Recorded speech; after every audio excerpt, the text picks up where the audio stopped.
মৌসুমী বায়ু বাংলাদেশের উপর মোটামুটি সক্রিয় এবং উত্তর বঙ্গোপসাগরে মাঝারি অবস্থায় রয়েছে।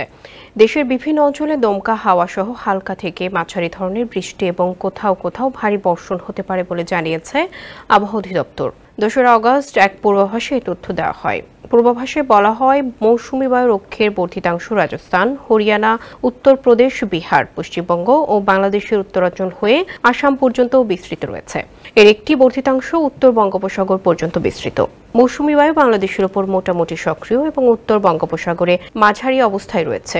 এদিন পূর্বাভাসে বলা হয়, রংপুর, রাজশাহী, ময়মনসিংহ ও সিলেট বিভাগের অধিকাংশ জায়গায় এবং ঢাকা, খুলনা, বরিশাল ও চট্টগ্রাম বিভাগের অনেক জায়গায় অস্থায়ীভাবে দমকা হাওয়া সহ হালকা থেকে মাঝারি ধরনের বৃষ্টি বা বজ্র সহ বৃষ্টি হতে পারে। স্যান্ডেলিনা সো, রূপচর্চায় আভিজাত্য।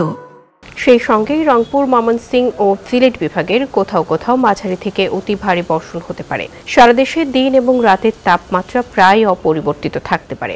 আগামী 5 দিনের পূর্বাভাসে বলা হয়েছে, ঢাকা, খুলনা, বরিশাল ও চট্টগ্রাম বিভাগের অনেক জায়গায় অস্থায়ীভাবে দমকা হাওয়া সহ হালকা থেকে মাঝারি ধরনের বৃষ্টি বা বজ্র বৃষ্টি হতে পারে। সেই সঙ্গে রংপুর, রাজশাহী, ময়মনসিংহ ও সিলেট বিভাগের কোথাও কোথাও মাঝারি থেকে অতি ভারী বর্ষণ হতে পারে।